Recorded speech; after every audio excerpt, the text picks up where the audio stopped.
Hi, I'm Curious Cass, and this is Curiosity Junkie. Today's guest recently spent 3 months in Costa Rica. She's here to share what she learned about herself, her yoga practice, sea turtles, and surrendering. Please welcome Summer Halloran. Hi, Summer. Thank you so much for being on the podcast. Hey, Cass. Thanks for having me. Absolutely. Well, I want to dive into lots of good stuff with you. You recently took a trip to Costa Rica to become certified yoga teacher and did a little adventuring, I think, while you're there. So I definitely want to talk about that. But let's start with how we know each other, which is growing up in the Midwest. You and my daughter were friends. And I find it really interesting that you both somehow ended up in Colorado. Yeah, I think it's super bizarre. And because I know that her and I kind of went separate paths when we graduated college, and she went to Seattle and I stayed in Missouri. And then I was in Colorado for a couple of years. And then she randomly was like, "Hey, I'm moving to Boulder." And it's been amazing having her here with me. Yeah. I know that that's usually what happens. You guys kind of go on your own path, and I have friends like that too, but it's nice that you can just pick up kind of like where you left off and regroup and reconnect and start a whole new Exactly. friendship at a different age and in a different time in your life. Yeah, I think that it's interesting because obviously I've been friends with your daughter Kelly now for like over 10 years, which is really crazy to think about. But her and I talk frequently about how we've just been progressively changing and growing ever since we've become friends. Because you think about it, when you're in high school, you're a completely different person than what you are in college. And then you get done with college and you start figuring out some real world things, and you're completely different than when you were in college. And now that I'm going on 28 years old, I think that I'm at this different point in my life where I truly understand like who I want to be and who I am to its core. And I think Yeah. that's like really beautiful. And it's taken quite a while to get there, probably 10 years, but Right. here we are. Yeah. And I do think Kelly and I have talked about this. There's something about that age, like 27, 28, where you really start to reflect on who you are, not who your parents have brought you up to be, not who society says you should be, not what school has taught you, but who are you and what do you want out of life? It's like you're really in that reflective state, kind of, you're at an age where Mhm. you really start to kind of question things, I think. Yeah, exactly. I think it's just you realize that there's no limitations binding you to some sort of narrative that you need to be upholding to. Yeah. Yeah. It's So like what a truly free, like a freeing opportunity. yes, it truly is. And I'm so proud of both of you for, taking some big steps, some pretty big unknown. There's a lot of unknown in the paths that you guys have chosen. And I think it's a beautiful thing to be brave like that. So what took you to Colorado? Let's start there. Well, um, my degree was in geology and sustainability, and I never wanted to go the route of oil or science testing. I wanted to go more the route of education. And so I wanted to do environmental education. And after college, researching jobs and realizing that many of those jobs didn't exist Mm. in the Kansas City, Midwest area, I realized that there were a lot in Colorado. And so basically, I, on a complete whim, decided to move to Colorado. I was nannying at the time for a family that I had been watching for a couple of years, and that was going to be coming to a close. And I had been researching jobs, and I found a particular job in Colorado, and I applied to it. And without even knowing what was going on with that job, I decided to go visit Boulder for the first time Yeah. and absolutely fell in love. While there, I met some potential roommates from a housing situation that I found on Craigslist, and was probably out here for about like a long weekend, maybe 4 days, and absolutely loved it. So I went back home, and within 3 weeks of that trip, I sold my, like, traded in my car, bought an SUV, got rid of a lot of my stuff, packed my car, and moved out to Colorado. And plot twist, I did not get that job that I originally applied Oh, for. wow. Wow. So, but it was, I think that it all worked out the way it was supposed to. I came out here and I got a job in the service industry, and really met all of my current friends that I have out here. So I think that if someone was ever moving to an unfamiliar place where they didn't know a single person like I did, getting a serving job is a Mm. really easy way to meet friends. Yes. So then that's what brought me out to Colorado, and I've been kind of floating around in space, I think, for a little while out here, just trying to figure out what I'm doing. And I ended up going back into education and worked at a high school that was nearby me, back with special ed, which is what I was doing in Missouri before moving to Colorado too. And I was coming at the end of the school year of May of 2021, and I was applying for my master's program, and I was going to go and become a certified teacher and go down that rabbit hole. And that's something that I've always thought in my life, because I love education. I love connecting with people. And I think that I do make a decent teacher. And Yes. so I've always struggled with like becoming a certified teacher. So I was going down that rabbit hole, and I started applying for jobs and wasn't really landing anything. And that was when my partner suggested to travel instead. He's like, well, how about we travel before you get locked down into a career where we're not going to be able to like do this, or we will be able to, but it might be harder. Right. And And I shorter said, periods of travel time. right. And so I was like, okay. And that's so unlike me, like to just like agree to something that's that adventurous without fully even thinking about it first. Yeah. Um, so yeah, that's what we decided to do. We decided to go to Costa Rica for 3 months. Wow. Now, did you go already kind of connected to yoga, or how did you come to the yoga piece? Yeah, so I started kind of practicing yoga off and on about 4 years ago with my mom. We just used to go to a free yoga in a church in our hometown, and then kind of fell out of it. It was a time that I never really enjoyed my experiences Mm, during that time, because I wasn't in a centered place, and I was very insecure and not confident in the environment. Like, always looking around, wondering what people are thinking of you, and wondering if you're doing the correct posture, or like if you're doing it good enough in yeah. quotations. Um, and then coming to Colorado, it was really after I met my current partner, Anthony, because he's really into yoga, and the pandemic happened. So Mm, when the pandemic happened, I decided to just start doing yoga. And it started with just doing yoga with Cassandra on YouTube every single day. And I did it every single day for a year. and wow. and just doing her videos. And then probably about 5 months before we left to go on our trip, we I shouldn't say we, I found a yoga studio in our town that we live in Longmont, Colorado, called Soul 19. And I absolutely fell in love. Mm, And so I started going to classes there, and I was going probably 5 to 7 days a week, and different types of classes, and just really broadening my horizons. And so I really give credit to that studio specifically, because mhm.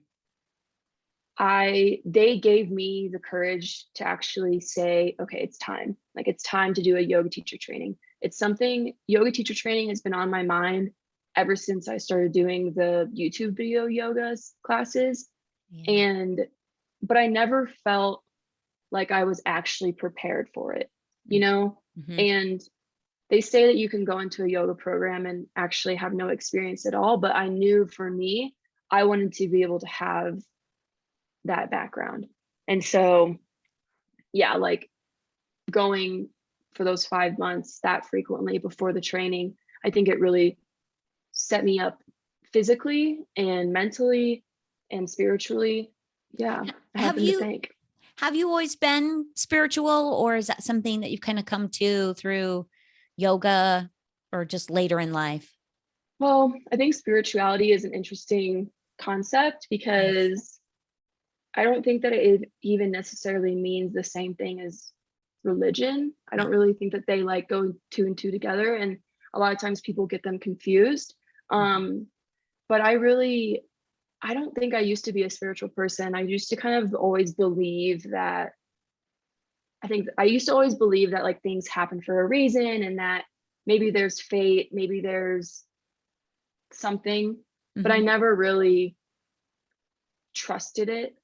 Mm. Yeah. And I don't think that like until I went to Costa Rica and my experience in Costa Rica, that was when I decided that, yeah, like I really do trust that there's in yoga, they would say like Brahma, like universal consciousness Yeah. is around you. And so I think that when you're very present and you're centered, grounded, um, then you're connected to that universal consciousness and like things will just like work out in your Yeah. favor. And it's really interesting. And I've seriously like I've witnessed it happen in Yes. Costa Love Rica. that. And so it's like crazy. You think that's not true. And then you Yeah. witness it and you're just like completely blown away. Yeah. Yeah. Yeah. Yeah. And I agree with you about the religious aspect versus spirituality. I've never considered myself religious because I feel like it's, like man based. And for Yeah. me, spirituality is like, I just feel a connectedness, like to literally everything. That's kind of Mhm. what spirituality means to me. It's when I'm in that place where I feel completely connected, peaceful, and like you said, you trust. You kind of open up and just trust that everything's going to be it's going to work out the way it's going to work out. Because honestly, we don't control anything anyway. Yeah, exactly. We're just puppets. So Right. Right. No, I think that's beautiful. Well, let's talk a little bit about the Costa Rica experience because I followed you and your pictures and your postings and your yoga poses and the sea turtles, and it just looked like such an amazing experience. And Costa Rica is on my bucket list of places to travel to because I've just heard so many wonderful things, not just yoga based, but I have heard a lot of really wonderful yoga experiences about Costa Rica. But it is just a beautiful place to visit. What was your I favorite think part? that, Mhm. oh my gosh, definitely the sea turtles. And for those listening who haven't seen my Instagram, got the experience of witnessing sea turtle hatchings crawling to the ocean. Um, and I still have the photo of the baby sea turtle on the back of my phone as a reminder. And I'll kind of just go into how that all came about because I think it was a really good example of talking about trusting and also surrendering. Um, and so when we went to Costa Rica, I had my goal set. Like I wanted to see sea turtles. Mhm. And in Costa Rica, they call it the Arribada, and it's like the great arrival of sea turtles. Oh, And cool. so specific places around Costa Rica a few times a year, they have hundreds and hundreds and hundreds of turtles come to the beach to nest about 3 to 4 days in a row. And so before going, I had researched all the types of turtles and where they go. And I'd figured out that there was a nesting site about 25 minutes south of where our yoga teacher training was. Mm. And I knew that January was a good time frame for it. And we also learned that like kind of around the full moon is a good time. And Mm. so we were like, okay, we're going to be there during the full moon. We'll be there during January. Like it's going to happen. And so we hadn't seen them any other places on our travels. And so it really came down to that last month at the teacher training. And I asked my teacher immediately for the first like 4 days, probably because she had a contact who works at that wildlife refuge. And so she said they'll let me know when the turtles come. And so I asked her like every single day for 4 days in a row. And the full moon happened and I didn't hear anything from her. So I was I honestly was so in the flow with everything that was going on in our training that I honestly didn't even think about it anymore. I completely let go of wanting to see them. And so it wasn't until the night before our very last day at our teacher training. So the next day, that last day was going to be a really big day. We were going to have our graduation. We were going to be teaching our last classes. Just a whole bunch of things jam-packed in the day. And so we were all like practicing our classes that we were going to be teaching. And then our teacher at the very last minute goes, I just got word, the sea turtles have arrived. There's a tour tomorrow morning at 4 a.m. Oh, wow. Mind you, this is our last day and it's a long day. We're going to be teaching, we're going to have graduation. And like when we do our teachings in our program, like you do 3 hours of yoga in a row because you're doing 3 separate classes. And so like it's pretty strenuous on the body and mind. And so to wake up at 4 a.m. is like a pretty big thing. And mind you, if we wake up at 4 a.m., then we're not going to have really any time to prepare for our last class that we're going to teach. So kind of look around to see who's interested. And obviously myself and my partner, Anthony, are interested, and 3 other people decided to go with us. And so we make it a group. We all wake up the next morning at 4 a.m. The taxi picks us up at 4:15. We make our way down to, it's called Austin Wildlife Refuge. It's over in the Nicoya Peninsula in the Guanacaste province. And so Pacific Ocean. So we make our way down there and it's like chaotic. There's people all over the place with their red headlamps because turtles can't see the white light. They have to have the red. And long story short, we get out of the car and we hear them speaking Spanish and we can understand what they're saying. And they said, there's no turtles today.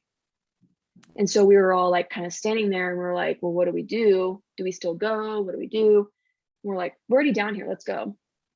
And mind you, in the car on the way down, I literally told myself, because I have a really big problem with setting expectations and being disappointed. So in the car on the way down, I told myself, if I see 1 sea turtle, I'll be happy. And so we're talking to our tour guide and she says, there's 3 turtles on the beach. And we were like, okay, well, let's go. Because I told myself, if I see 1, it's fine. Yeah. So we go to the beach, and we see 1 sea turtle. And we watch her laying her eggs and we watch her pack it down and kind of spin around and make her way back to the water. And as we're doing that, me and my yoga classmates were sending the turtles prana, which prana just means energy in Sanskrit. And so we're sending them prana and we're just praying for them and wishing them luck. And I'm talking to my friend Sydney and I said, well, you know what, like it does kind of stink because I really did want to see the sea turtle hatching. Like that's really what I wanted to see. Yeah. But I guess it's just not going to happen this trip. Like sea turtles, when they lay their eggs, they take 45 to 60 days for those eggs to hatch. And so I'm like, it's not going to happen. It's not in my cards. And I'm not kidding. Within 5 minutes, our tour guide comes over to us and says, there's a sea turtle hatching down at the end of the beach. And wow. So me, and it's just the concept of letting go of the attachment of wanting and needing to see that. And I feel like it was just like, and the sun was rising and it was just a magical experience. And my friend Sydney and I are running down the beach because we're so excited. And our tour guide's yelling at us. She's like, no, no, no, no, no. Because we stop and we realize that you have to walk so delicately because these turtles are micro. I don't know how I thought they would be a lot bigger than what they were, but they were about the size of if you take your index finger and connect it to your thumb, creating a circle. That's how big they were. Oh my gosh, that's tiny. Tiny. And I think that it was just one of the most magical experiences I've ever witnessed. And you're sitting there on the sand, you're watching the turtles struggle. And we asked our tour guide, we said, can't we just pick them up and put them in? And she said, no, because during that time when they're walking to the ocean, they're learning how to move their flippers. They're learning how to breathe. They're opening their eyes. They're learning how to feel the vibration of the water. Mhm. And she said that if you literally just picked it up and put it in the water, it would die because it wouldn't learn, it wouldn't go through the struggle that it needed to go through in order to live its life. And so What a I'm beautiful not gonna, lesson that is, all in itself. I mean, with these turtles, it was just insane. And I'm not gonna lie, I was full on crying my eyes out because I I just, it was one of the most grateful experiences I've ever had. And I just felt so at bliss and so fortunate to sit there and witness this. And then, not to mention, later that day, I knew that we were going to be graduating and we were going to be doing our last class, and the sun was rising. It's just like all Wow. of these were coming together, and I was crying and saying that it was the best day of my life. And like, it really was one of the best days of my entire life. Right. Yes. Oh my gosh. And because you kind of went into it expecting, and then the disappointment and the letting go, and then it just all working out beautifully, like, woo, that's wonderful. Yeah. Yeah. It was And unreal. and that's, I think that's a really tough thing to do, that letting go. Like, just realizing that you can put as many expectations on things outside of yourself as you want, but you will be disappointed because you're putting your expectations on things outside of you. You don't control any of that. So it's Mhm. so, that's, I think that's been one of the biggest and hardest lessons overall. And I still on a regular basis go, okay, let go. You don't control this time, this moment, this thing. Let it happen the way Yeah. it's going to happen. It's big. Yeah. And it was definitely one of our, like, one of my favorite things that I learned in teacher training was the concept of a parigraha. And that just means non-attachment. Mm. And when you think about it, um, you first you think like, oh, okay, my like personal possessions, like I need my car. Okay. Well, that's kind of different. Like if you feel like you need your car to get to your job, but it's more than just that. It's not being attached to emotions, not being attached to fear of the unknown, not being attached to expectations or outcomes, not being attached to expecting a thank you for doing something nice. And it just goes above anything. And ultimately, what we decided was we thought that it meant surrendering and letting go and truly just being in the present moment and taking it for what it is, and understanding too that everything is temporary. Like you Yeah. don't even have to be, you don't, even if you're in a present moment, like you don't have to be attached really to that present moment because every single thing is temporary in life. Hmm. I like that. Surrendering, letting go. It's just, it's huge. And it's not easy. It's not one of those things that you can just go, I'm just going to let go. And no, it takes No, an yeah, effort. You have to think about things. Yeah, it takes a little bit to get there. And like I said, I don't have it mastered by any means. I'm human and flawed. And but I love that you let go, and within 5 minutes it worked out exactly, really probably the yeah, way you wanted it to work out. yeah. And it was crazy too, just because I remember telling that friend of mine, Sydney, when we're sitting on the beach looking at the turtle, and she's like, oh, what kind of turtle is this? It looks really small. And I was like, yeah, I think it's an olive Ridley green sea turtle. And don't quote me on that for sure, but I was like, I think that's what it is. And I was like, yeah, they're a lot smaller than like leatherback turtles. And then I was like, oh, I wonder if leatherback turtles nest here. And then as we're leaving, there's like this protected off gated area that literally said leatherback nesting area. And Oh, so it's just wow. like another example of just everything was so in line Mhm. that we were literally like, me and my friends, we were literally like, we got to get out of here because this is crazy. Like, so much alignment is happening that this is just nuts. Like, we couldn't Yes. believe it. Yeah. Now, would you have thought in a million years that you would be going to Costa Rica to become a certified yoga teacher? Like 10 years No, ago, did you see yourself doing that at all? no. And even like, because I actually just came across some photos that I had taken of myself 5 years ago before moving to Colorado. No, 4 years ago. And it was after college, and I was at like my heaviest weight. And I remember in those moments being so insecure, so down on myself. And I remember thinking that I was essentially lost. And then those pictures popped up as a memory. And then I looked at myself today, and I've lost like 35 pounds since then. And I'm a completely like different person. And I'm like, if I would have told Yeah. that person in that photo that I would be where I am currently, I would have literally called you a complete freaking liar. I would have You're said like, there's what the absolutely no hell? way. Right. Yeah, I would have said there's no way that I would ever do that, because not like you said earlier, in that state of where I was previously, like I would have never said yes to going to and doing something in the unknown. Right. And I would have never had the confidence to do that. And I also wouldn't even believe you if you would have said like, oh, you'll have like a very long, serious boyfriend too. I would have been like, no, you're a liar.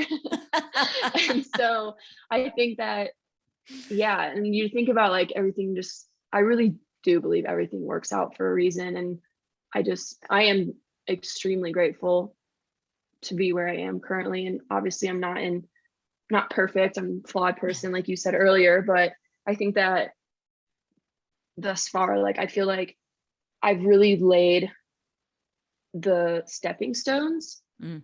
And especially for 2021, I think I sat down and really did a lot of work on myself. And Yeah. now for 2022, I feel like I can actually walk across the path that I've laid. Mm. Oh, that's beautiful. I like that. I love that. So when we talk about, like going on this yoga thing, and I call it turning inward, I think there's a point in pretty much everyone's life. And some people come to it young and some people come to it older. I love looking at you and Kelly and going, oh my God, you're coming to this at such a beautiful age that your whole life is before you. And to be able to look at things from an open mind, open heart kind of perspective, and really knowing who you are and what brings you joy. It doesn't mean you're always going to make the right decision. That's part of life, is the ebb and flow and the good and the bad of it all. But I go, oh, I came to this so much later, and you guys are coming to it so young. I think it's beautiful. What do you think your biggest, like, what have you learned about yourself that you go, I'm so glad I'm in touch with this, or that I've discovered this about myself? Is there anything that really stands out for you? I think that one of the biggest things that I've really struggled with through life was just accepting Mm-hmm. myself. I think that we're our own worst critics. And obviously, like, I'm not 100% with this all the time, but I think that I do a lot better now with understanding if I start having like anxious thoughts, I can kind of view them from like an observer perspective. That's what we learned at our yoga training. And so you can kind of step back, look at your thoughts, and sometimes I'll be able to like pull myself out of it. And other times I go super deep, but Mm-hmm. it's like either way, I still can like step back and be like, okay, I'm really anxious right now. And I actually have an understanding of my feelings. And I think that I have compassion for myself in those moments, because I Mm. know that this isn't going to last forever. I used to always think that when I was anxious and I would go down spirals, that I was just going to have that way of thinking forever. And I was just going to be stuck in this perpetual cycle and never get out of it. And I think now I know that everything is temporary. And I think I just show myself so much more gratitude and love, like for my mental state, for my body. And I truly can honor and like love and appreciate my body for every stage that it's in. Like If Mm-hmm. I'm super bloated one day and I feel really gross, I'm literally like, okay, well, I guess I'm bloated today. Like, we're just going to move on with it. Like, instead of where before I would literally like be so insecure over that. And so I think Yeah.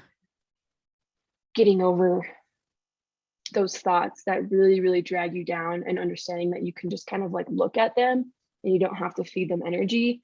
Mm-hmm. And, but also if you do feed them energy, it's okay because we're human and we can't be 100% all the time. Yes. And it's actually something that I think I like really use in my yoga classes that I teach because Mm-hmm. I think specifically for beginners, when they go to yoga, a lot of times, at least I'm just going to speak from my own personal experience. Like when I first started going to yoga, I would kind of view my teachers as superior than me. And you immediately think like, oh, wow, like they're a yoga teacher. Like they have it all figured out. Like they're super centered. They're very grounded. And, but then you realize like they're just people too. And so in my yoga classes, I like to kind of incorporate a lot of themes into my class. So like self-love, letting go, acceptance, trust, coming home to your body, like things like that, that just kind of show. And I like to talk about maybe like a personal experience of mine just to show that like we really are in this together. Mm-hmm. And there is no separation in yoga. Like when you're in a yoga class and you're all there, like you essentially become like one vessel of energy. Mm-hmm. And so I think that that's something that I'm trying to incorporate into my classes and is going to be like a key component moving forward, just because I Yeah. think it's important to not have that feeling of separation. I just always want people to feel accepted and loved for who they are. I like that you're doing the focus on something that brings everybody kind of together. It's a Mhm. beautiful experience. Good for you. So let's talk a little bit about what you are going to do after going through all of this. What is it you want to do with your yoga now? Well, it's really interesting because when I went into my training, I actually didn't have the intention of teaching at all. Like, I kind of just told myself I was mainly there to quote deepen my practice, which is what literally every single person there said with their intention. And it's like, of course, we're all there. Of course, we're all there to deepen our practice. We're at a yoga training. But Right. um, I really was like not thinking that that was what I wanted to do um, because there was a fear component with it, Mm, a fear of getting up in front of people, a fear of being vulnerable and not accepted and like just kind of like those insecurities that kind of start coming out when you have to do something that you're unfamiliar with. And it wasn't until like we all taught one class every week that was an mm, hour long. And so unlike a lot of other trainings, sometimes they only teach 1 hour long class at the very end of their training, and we did three throughout the training. And so, yeah. but after that first one, I felt something spark up in me that I've never felt in my entire life. And maybe it was like the acceptance. And I think that what it boiled down to was I had confidence in myself that I haven't had before. And I really did trust myself in what I was doing in that moment because going to a yoga teacher training at 20 years old and like quote not having a career established, and like sometimes family members or people kind of look in and they're just like, what are you doing, like this is insane. And so you kind of like have those judgments in the back of your mind and you're like, oh, this has to be worth it. But then like in that moment when I'm teaching that first class, I had that epiphany of like, Mm, yes, like I feel completely comfortable in this moment. And then yeah, obviously we practice more, and by the end of it I was speaking to my guru and was just telling her that I was like, I think I'm going to teach, and she told me that it would be like that I should 100% teach, that I have something special within me.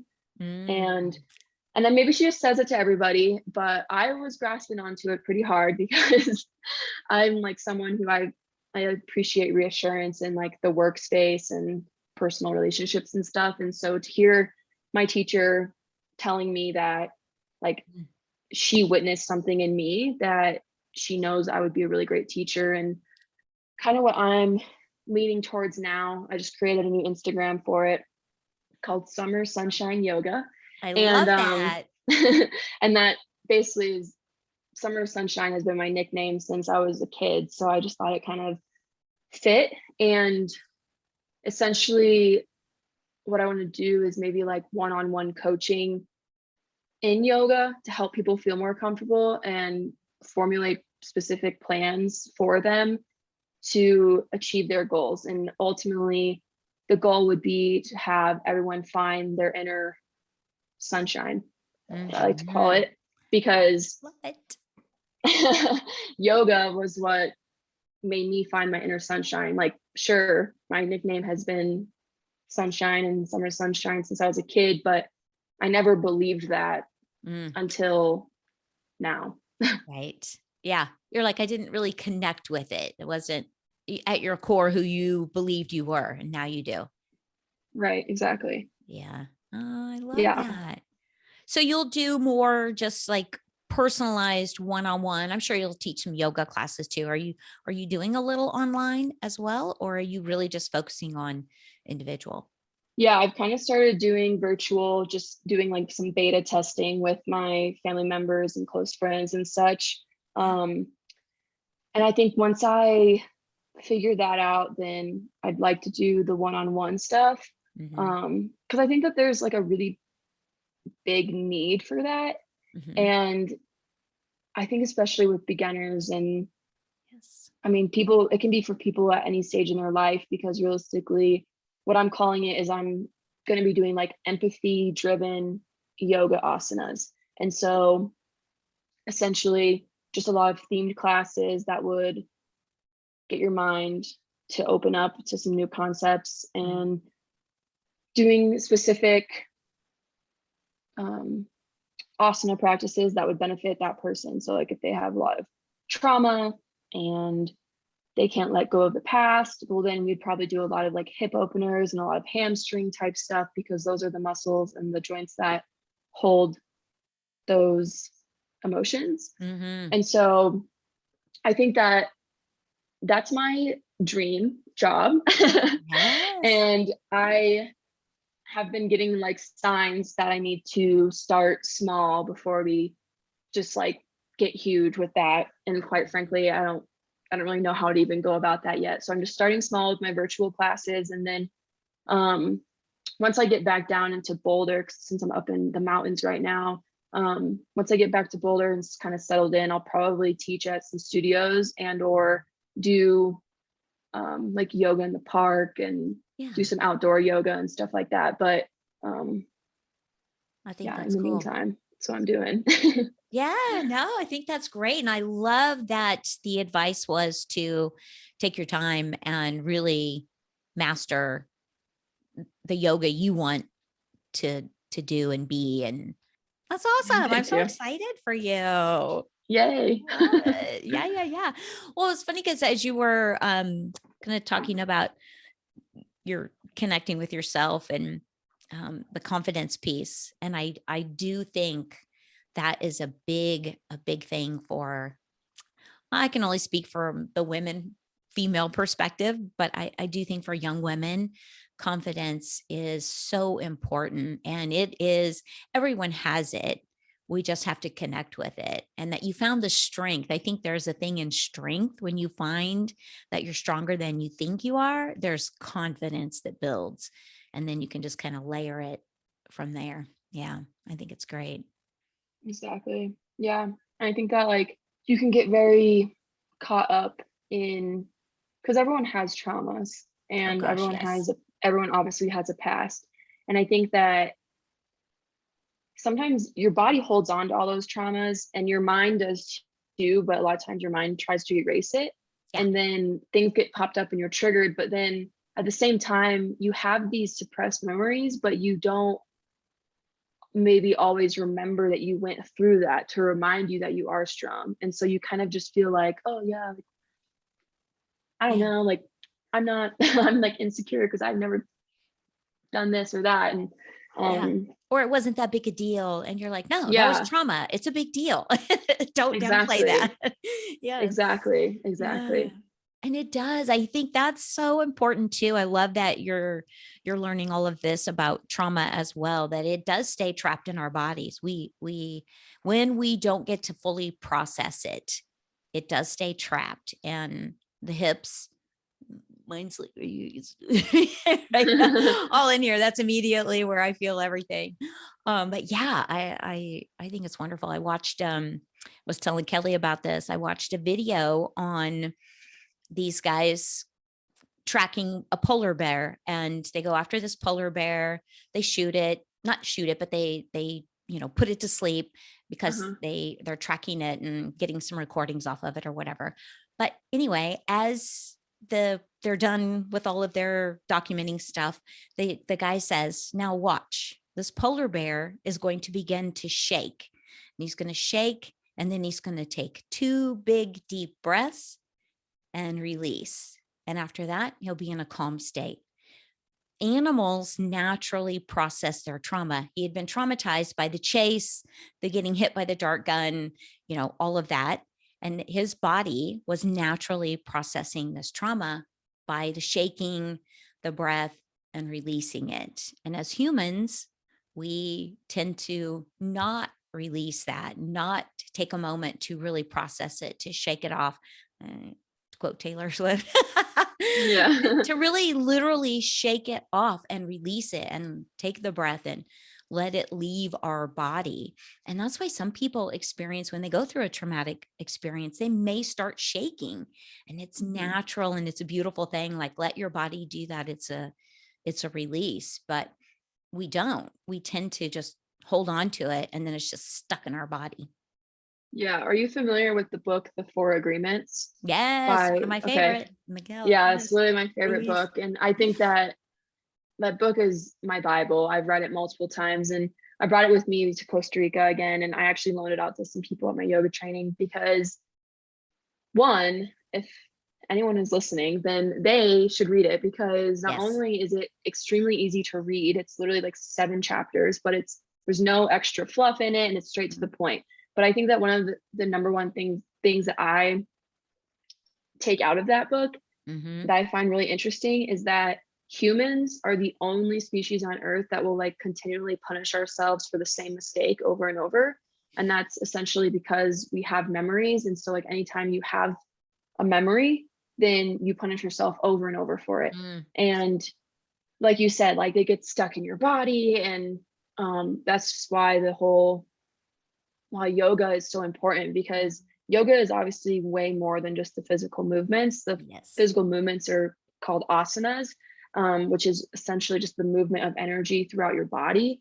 But yoga is also the breath, and there's like actually 8 paths to yoga, but like breath in the asana is extremely important, and um, really important with your how it connects to your chakra system too, Mm. which I Mm-hmm. think that was like when I was in my teacher training, I thought that was fascinating to learn more about the chakras, because, for example, um, like your root chakra is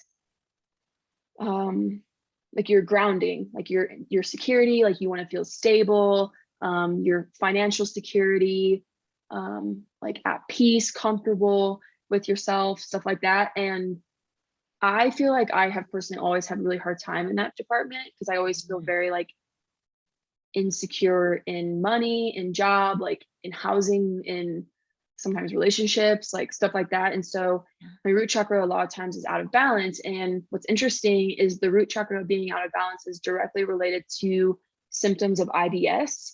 And like Mm-hmm. I've been diagnosed with IBS before. And Wow.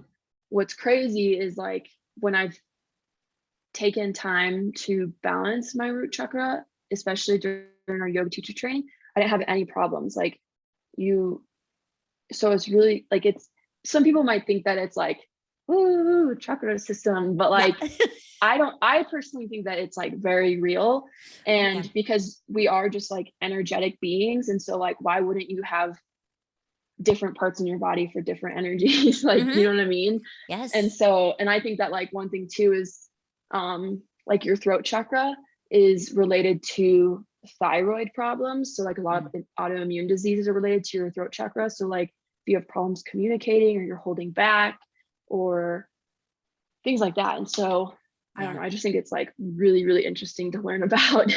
It is, and I took some other classes on the polyvagal system, the nervous system. I've just become fascinated with the body and the yoga and the chakras because these same bands within the scientific space are Mhm. in the exact same spaces as the chakras. So I was just kind of like, okay, it's a real thing. And I'm Exactly. like, yoga's huge with it. Just body movement. That's what another thing I kind of want to stress too is like, don't get caught up in the name yoga.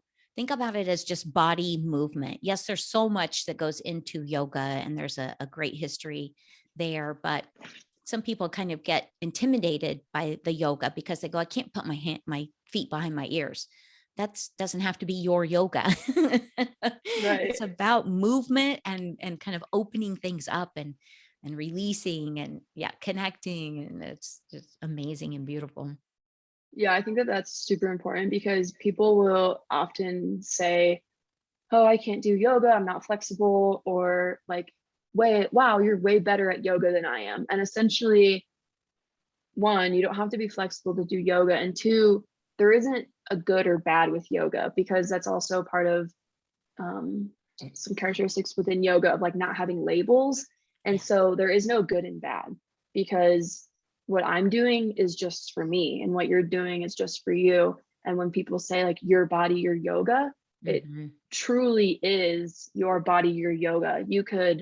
Someone could be doing the splits and you could be sitting Indian style, just sitting there, and it would be fine because that's what you're intended to do in this moment. Like, you don't need to go and push yourself beyond your limitations to try to do the splits. Yes. Yes. Because I do chair yoga and it's amazing and it's not strenuous and it's age friendly. Anyone can do it. And I just think there's so many different types. And I love that you're doing the individualized. Like that's really where you want to focus because I do think, and that you're doing like the theme thing because there's so much in that for each person. And we all come to it needing something different from it. So I love that you're doing that.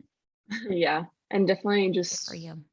incorporating, showing people like the modifications of certain poses. That way they know, like, oh, wow, yeah, I can do this. And ultimately, like, leading up to maybe a goal of, I don't know, doing something that they never thought they'd be able to do before.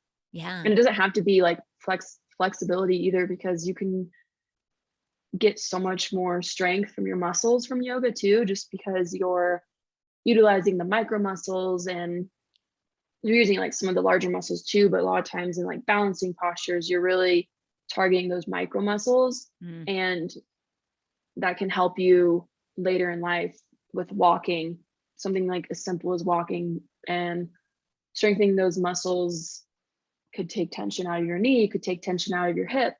Yeah. And so it's really, really beautiful just because it is just a movement and it's fluid and it's, it is personalized. Even if you were to go to a group of a class with like 25 people in it, like it is individualized. Yes, everyone might be doing the same thing or relatively the same thing, but it boils down to it's your practice, like it's your headspace. If someone offers an intention like I do in my classes, like you don't have to take that intention. Like you can just go off on your own.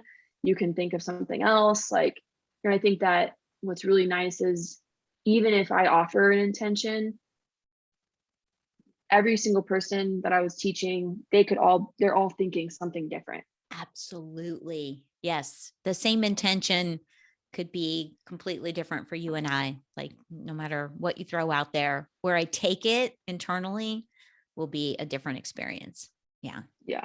And I think that if you are open and vulnerable Mhm. to the practice of yoga, then you you'll see a lot of improvement in your life. Because I personally feel like yoga is my therapy. Yes, yes. I've had people say, Sunday church yoga because it's where they reconnect and feel connected, and it brings them so much peace. And I'm like, yes, it's a beautiful thing. But it is what you get out of it, what you need to get out of it, what you want. Um, Mhm. Everybody's experience is going to be something different, but I'm just a huge fan of do it, try it. Like, don't get in there and feel like you've got to be like the teacher. Just start where you can start and take the first step and go to a class and Yeah. just start moving. Yeah. And I think that it's really interesting because there were actually a few people in my yoga teacher training who were very new to yoga. Hmm. And like, one girl didn't even practice like traditional yoga asanas. Like, she was doing more like breath work and stuff like that. And Hmm. so she really was like completely unfamiliar. And um, multiple times throughout the training, like, I would share my experience because those 5 months before, when I was going consistently, like, I really saw an improvement in my practice, like, especially in my strength. And so, and by like the third month of going consistently, something clicked in my mind where it wasn't necessarily like, oh, I have to go to yoga today. It wasn't like I have to go so I can get a workout in. It Hmm. was because that was like the type of yoga I was doing, but it wasn't even in that frame of mind. It was like, I just need to go. And it's like the second you get on your mat, and I would always like lay there and run my hand across my mat to the edge where it met the floor and just like touch it. And I would just take a few breaths and I would feel gratitude to the point where Wow. I'd like almost cry every single Yeah. time because I was just grateful that I had a body that was allowing me to do this practice. And so, and I was sharing some of these stories with at my training, and I had told a story about how I wasn't able to do chaturanga, which is what you're in between when you're in vinyasa flow. It's like essentially a tricep push up down and your arms that are about a 90-degree angle. And so I was never able to hold myself in that position. Like, my legs were always kind of flopped down or just didn't have very good form. And so I was telling them that for like 2 months, like, I was like, I'm not even going to try to do this correctly because I know that it's going to, like, it could lead to injury, but also I would just get a better result if I put my knees down on the floor Mm. to have that extra support.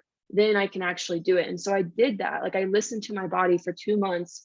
And was everyone else in the class doing that? No, but I'm like really proud of myself because there would have been a different point in my life where I would be like forcing myself to try to do it the Push. correct way, and Mm. ultimately like hurting myself or hurting my shoulders doing it. And so I really listened to myself, did it with my knees down. And then now, like, at my training, my teacher used me as an example of like how to do it the correct posture. And so when I shared this, I'm like, yeah, like, this is where I was like 3 months ago.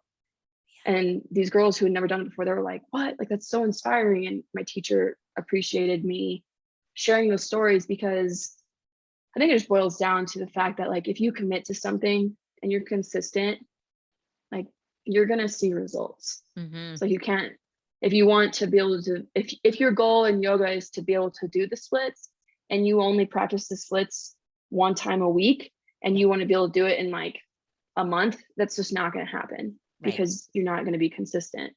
So yeah, I think it's putting in the work and such, but I've really enjoyed it because then you can see the impact that it's having on your body too. Yeah. It's a little bit of a Absolutely. reward.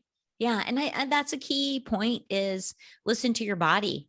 You're going to learn a lot about listening to yourself in yoga and really connecting with that and that compassion piece, because had you pushed yourself like you said, you probably would have hurt a shoulder or something if you had continued to push versus putting the knees down and building the strength that needed to be built to hold the rest Mhm.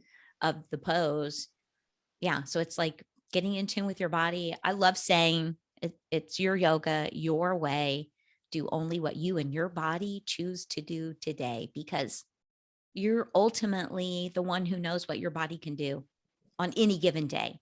I can't always do the same thing. Sometimes I'm way more flexible, and sometimes I'm just not. It's like, gotta listen Yeah. to that.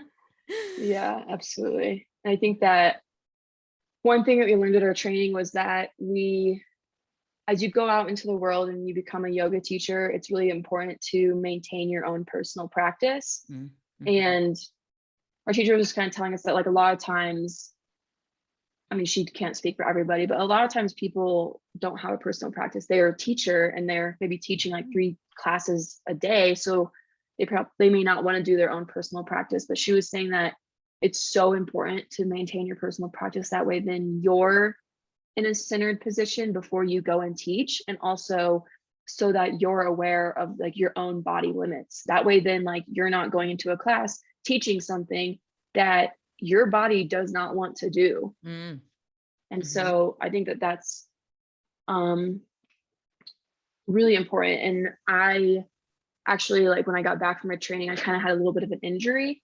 And so I've been nursing this injury for the past couple of weeks and going to physical therapy, um and so I was still doing my yoga practice every morning, but it looked different. And it was hard at first because, like, sometimes I'm not perfect. I get in my head and I start, like, if I'm doing my own practice, I'm like pounding out all these like really hard poses. And I'm just challenging myself, which it's good to do that sometimes, Yes, but like not absolutely. always.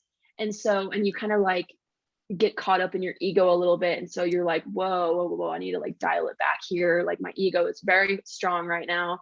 And so when this injury happened, I really had to push that ego aside and Mm, say, I just have to do what I feel is right. And so some days my yoga practice is just like a really long meditation and a few stretches. And other days it's like a full on hour or 2 hour practice, like whatever I'm feeling. But I think that this injury has been kind of a blessing because I've learned a little bit more of how to listen to my body, mm, because sometimes it's easy to push beyond your limitations. And with an absolutely. injury, it's like, okay, I can't, because I literally cannot do it. Yeah. And so finding that compassion for yourself of, nope, I'm just going to stay right here. And yep, it looks completely different than what it did a month ago, but here we are. Yeah. And so Yeah. you just And kind of it's have to take it. And temporary. Yeah. yeah, and even recognizing like the difference between your right side body and your left side body, um and also just the fact that your right side body is the solar side, it's the more masculine side of your body, and your left side is your moon side and your more feminine side. And so having that understanding that, and it's super interesting. I don't know, Hmm. I think about it and like I always think how my right side body is a little bit more tight than my left side body. And I think it's because your right side body is that masculine energy. And Mm, so I think that there's like more ego that goes into my right side because it's like my dominant writing hand, my dominant foot. And so it's a yeah. little bit more like rough and rigid compared to my left side of being like way more fluid and not tight. So it's, I don't know, that's kind of like another Wow. like Yeah, I had not heard magical. that. I'm thinking, wow, okay. As you're talking, I'm like tuning into my body, going, yep, yep. Wow. Yeah. Okay. I just learned something new. I love that. I had not connected that. Did you learn Yeah. that through yoga? Through the yoga? My yoga training. Yeah. Mhm. We Yeah. learned that. Oh, that's beautiful. I love it. Wow. Look at you, girl. I'm so proud of you. Yay, you. Thanks. Well, let's do this. Let's share how could someone connect with you for attending a yoga class if you're doing something online. I know you've got the, is it Summer Sunshine Yoga? Yeah. Sunshine. So my Instagram handle is summer period sunshine period yoga. Okay, Um, and I also do have an email address, which would be summer period sunshine period yoga at gmail.com. great. Um, so they can reach out that way. I do have a waiver and questionnaire set up. So like if someone is interested, then I can get a little bit more feedback from them on if they're a beginner, if they're more intermediate, advanced. I can really work with anybody. Hmm. So yeah, those would be my best modes of contact. I will be making a Facebook page here shortly, but it's not live yet. Okay, no, that's great. What I'll do too is for the video, anyone connecting with the video, I'll run it across the bottom so it'll be there. And then it's always in the description on the podcast and on the YouTube channel. So it'll Cool. be there for people to connect with you. And thanks so much for coming on and sharing your experience. I love that you were brave and went to Costa Rica just to deepen your yoga practice. And now you're going to be teaching the rest of us. And I can't wait to come and participate. Yeah, I'm hoping that some people hear this and maybe are inspired, and Yes, if not, that's okay too. But absolutely. I'd love to help. And ultimately, I think that like it's kind of interesting because my life has come full circle. Like I always thought I wanted to be in education, and I always wanted to be in education because I just loved connecting with people. And realistically, I can do all of those things through yoga. Yes. Isn't that So I think, amazing? You knew it was some sort of education, but you went traditional education, and now look, it's led you right around to this beautiful yoga connection education piece. And I think you'll just keep yeah. digging into that and going deeper. It's going to be wonderful to watch you grow. Yay. Yes, I'm very excited, and I think there's going to be in the future some big things coming with my summer sunshine yoga. I'm manifesting it now, putting it in the universe. I love that. That's what you got to do. You got to visualize it and it will happen. Do you do a vision board or any of that? Yeah, I do. Yeah. And it's kind of interesting because last year for 2021, I did a vision board and I never really like looked at it. And then it wasn't until we were about to leave for Costa Rica and we had to pack all of our stuff. And I looked back at the vision board, and on the vision board, because I had cut out like a lot of pieces from the magazines and stuff like that and pasted it on there. And there was a little one that I pasted on the very bottom that said, "I promised myself I would see the world." And I was Oh, like, love it. what? Like I just, that's my traveling. Like, whoa, I didn't even believe that. Like, it's crazy. And Yeah. that's what I love about doing the vision board. I've done one for quite a few years now, and I'm always amazed that I'll look back over a year and take a look at it and I'm like, yep, did that. I've got one like right here. And I'll go, oh yeah, I did that. And oh my gosh, look at that. Small little, they're just like you're just putting the thought out there and then it just kind of grows from there. Yeah, I love doing them. Well, If you anybody's listening and you've never done a vision board, I highly recommend. I do have like a whole thought process behind it. Like so you can really kind of think about all the areas of your life.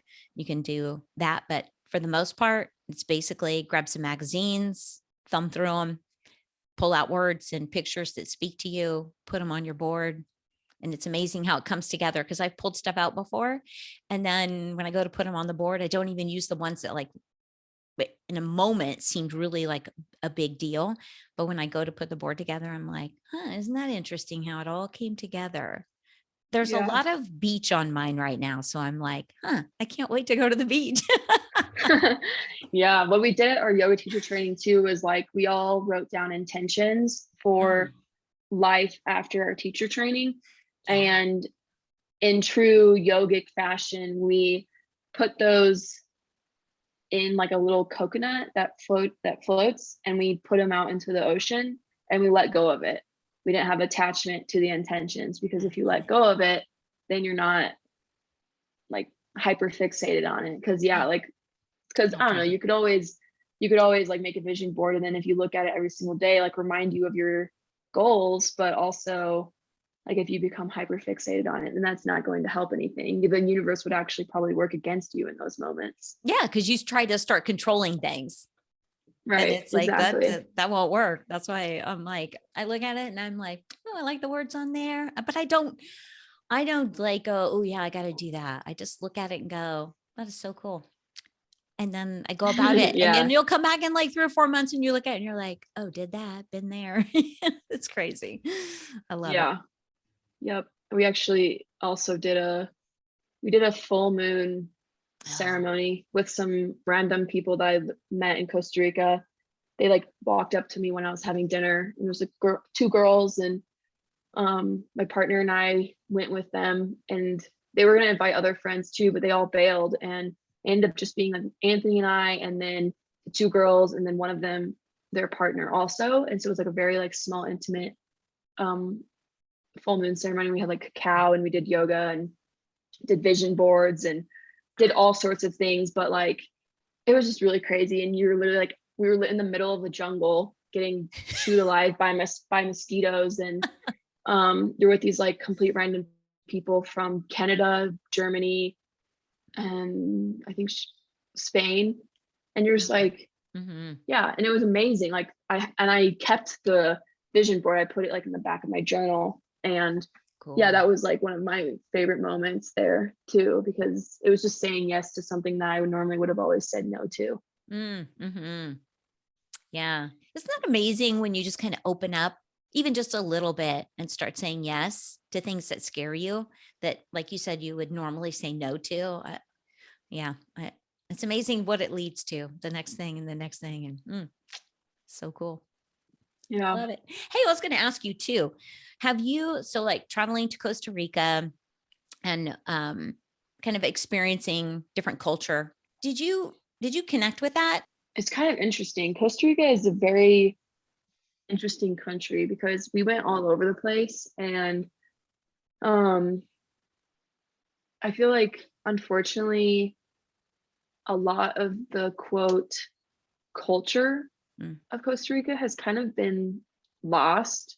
Oh, yeah. At least in the areas where we were going, which were a little bit more touristy, but like everyone spoke English. Yeah. And also it's just really interesting because when I went to Costa Rica 12 years ago for a Spanish trip in high school, like you were just forced to like use your best vocabulary to figure out what they were saying, and they would kind of, people would work with you and you would kind of just try to form a conversation. And this time it was very different. Like if you spoke Spanish to someone and it was very obvious that like your Spanish sucked, then they would just reply to you in English because they're not going to like take the time to like try and help you hone in on your Spanish skills. Right. So that was kind of interesting. And I think that some areas in Costa Rica where there's still a very large culture is down in Puerto Viejo. It's on the Caribbean side, like super far south, like almost Panama. Oh, And wow. yeah, and it has a very strong Jamaican influence. So like when I was there, I literally thought and felt like I was in Jamaica. Like you eat Caribbean food, like the food there is completely different than the rest of Costa Rica. Wow. And so that was really cool to experience that. And but other than that, like Costa Rica still has the culture of pura vida, pure life. And I remember that from when I went before, but it's just hilarious because everyone is on like this pura vida time. Like no one cares about time. I Like love if that. you're like, we were like 2 hours late for when we got to the airport for our driver, and he was just like, pura vida, like no big deal, like don't worry about it.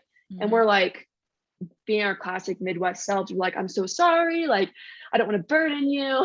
and he's just like, pura vida. And it's just like this idea that your life, like you have a pure life, and they use pura vida to say hello, to say goodbye, to say thank you, to say literally anything. It says like, how do you want to communicate with a Costa Rican? Pura vida, because that's just the way it is. Like that's just their life. And I think that that's really interesting. And then also the fact that when we got over to the Pacific side, one of the cultures we kind of realized too with language was everyone just says todo bien, like all good. So it seems like Costa Ricans, they're very laid back. Like they don't have as much stress, and they all just like work and do what they can, and they spend time with their family. Costa Ricans love to do like really big lunches together. So you'll find that like a lot of stores and offices will be closed from like 12 to 2 because they all go home to have like huge family lunches. And Wow. so yeah, there's definitely that component that I feel like We makes could you really maybe, appreciate. makes you really appreciate it and makes you want to carry that over to the United Yeah. States, maybe. Yeah. You're like, we could learn a little something, like slow down Yeah. just a little bit. Yes. Yeah, I do think there's like some of that the overachieving, we need to push ourselves constantly, and a lot of other countries don't do that. That is kind of an American thing. It's like breathe, live life, enjoy, have some fun. Yeah. Absolutely. I'm just so glad you got to come on and share your adventure with me. I was so excited when you got back, and I'm like, I can't wait to talk to her. Thanks for Yeah, I will say, like, I feel like I have so much more to say Yes. Oh, I'm sure about, like, you do. my specific learnings from my training, just because I think that if anyone is out there, like, considering doing a yoga teacher training, to do it, like, Mhm. and go into it with, like, no expectations. That was, like, my biggest thing, and I think that if you go into it without expectations, you'll have, like, a very positive experience, as long as you choose, like, a training that you're very called to. Mm. But Mhm. yeah, it's very transformative and enlightening, and kind of like I said earlier, like, now I can walk that path that I've laid the stones on. I feel like my training kind of just gave me like a little kick right in the butt to like push me a couple stones, like, to Yes. actually start walking, because it's scary to Mm. enter into this like new realm. And Yeah. I'm in this process of trying to like formulate a business, and I've never done this before. And I know that like my passion is I just want to make a difference, and I just want to help people and Mm. have people like find their inner love for themselves and to be connected with themselves. And so, yeah, I appreciate you having me on so I can talk about my experience and my new business venture. Yes. Yeah, and I honestly, I would love to have you back on, and anytime you want to talk about anything like on the inward journey, because there's so. I think the more we talk about it, the more people open up to experiencing it for themselves, because we all come to that inward journey when we're ready for it. And you can't Mhm. force, like anything, you can't force anyone to go there. That's why I love just continuing to talk to therapists, spiritual people, writers, because there's a lesson in everything we do, literally a lesson for us to learn something, to grow, to teach others. So I love that you're on that path too, wanting to really share and just help others kind of experience what you've experienced. That's where it starts. It's like start your healing process and then start helping others. Absolutely. Yeah. And if people go to my Instagram, I'll be kind of sharing on there my personal learnings Mm. and my experiences. And I just really want it to be a page where I'm vulnerable and Yes. open, so people feel comfortable to share and things like that. So, Mhm. yeah. Again, thank you so much for coming on and sharing your experience with all of us. Thank you for having me. And to all of you out there, thank you for tuning in, listening, and watching. Be sure to hit the like and subscribe buttons, as well as that notification bell, so you'll know when I put out a new episode. Thanks again for joining. Stay safe, stay curious, and I'll see you next time.